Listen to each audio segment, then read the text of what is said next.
Si pemancing dengan baik hati melepaskan seekor ikan kecil. Namun ikan itu tidak menghargai, malah membalas kebaikan dengan kejahatan.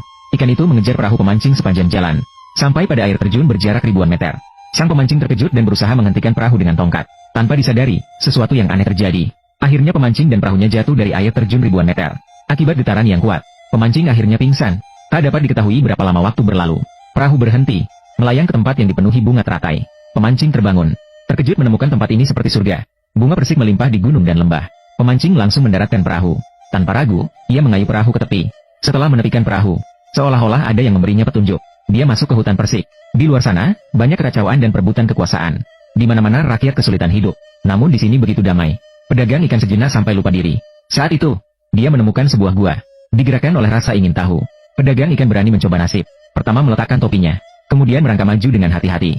Anehnya, gua semakin besar. Awalnya harus merangkak. Di akhir bisa backflip di dalam gua. Tiba-tiba cahaya muncul di depan. Di ujung gua adalah dunia lain. Orang-orang di sini sedang bercocok tanam dan beternak. Pedagang ikan segera berlari mendekat. Namun, pedagang ikan yang kurus kering, sepertinya terlihat begitu tidak cocok di sini. Semua orang di sini tersenyum lebar. Mereka terlihat begitu bahagia. Pedagang ikan iri melihatnya. Tidak lama kemudian, orang tua di sini juga melihat pedagang ikan. Melihat ekspresi pedagang ikan, orang tua itu buru-buru melangkah maju untuk bertanya. Setelah mengetahui pengalaman nelayan, ia benar-benar datang. Ini menunjukkan takdir. Kemudian orang tua itu mengundang nelayan ke rumahnya sebagai tamu. Seluruh keluarga sangat ramah terhadap nelayan. Mereka menyajikan hidangan yang melimpah di meja. Nelayan yang seringkali tak memiliki cukup makanan. Melihat makanan, dia tidak sengaja mengeluarkan air liur, membuat seluruh keluarga tertawa terbahak-bahak. Orang tua itu melihat nelayan yang kelaparan, meminta nelayan untuk makan sebanyak-banyaknya. Jangan sungkan. Nelayan segera menelan makanan dengan cepat. Dalam waktu singkat, beberapa hidangan mewah segera habis tak bersisa. Ini adalah kali pertama nelayan makan sekenyang ini dalam hidupnya. Bahkan dia puas setelah kenyang. Kemudian, orang tua memberikan sebiji buah persik padanya.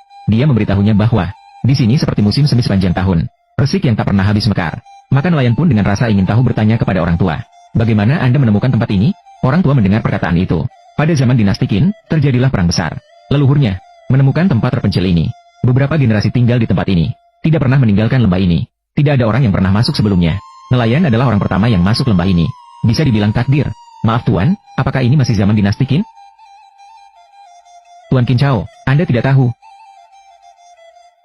Dinasti Qin sudah berlalu ratusan tahun yang lalu. Dalam proses tersebut, juga melalui dua dinasti Han dan Wei.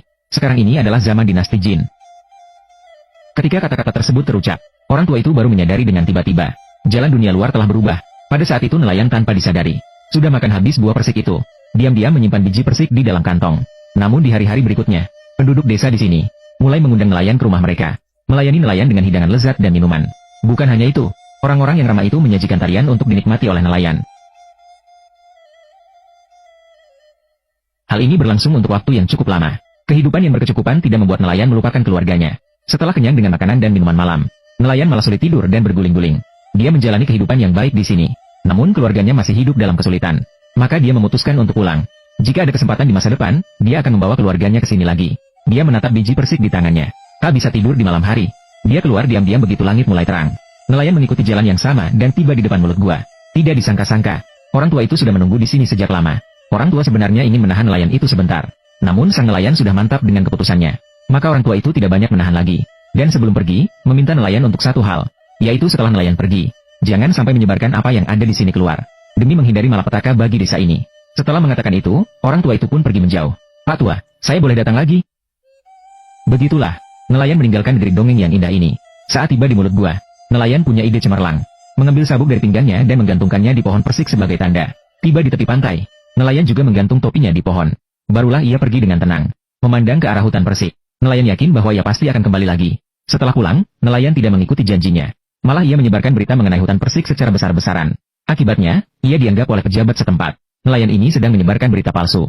Di mana di dunia ini ada negeri dongeng seperti itu. Nelayan pasti sedang berbohong. Dia langsung digantung. Dibabak belur dengan pukulan.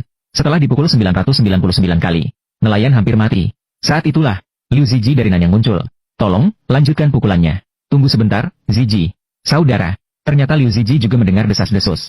Mengingat jasa Liu Ziji, nelayan ini berhasil menyelamatkan dirinya sendiri. Oleh karena itu, nelayan itu menceritakan semua yang dia lihat dan dengar kepada Liu Ziji. Dan mengeluarkan biji persik dari saku. Liu Ziji semakin yakin akan hal ini. Ayo bawa aku pergi. Kita akan mencari bersama. Pasti kita akan menemukan kebun persik itu. Jadi keduanya mulai berangkat. Nelayan itu mencari sepanjang danau asalnya. Mereka mencari dari musim semi hingga musim gugur. Dan dari musim gugur hingga musim dingin. Tapi mereka tetap tidak menemukan kebun persik itu.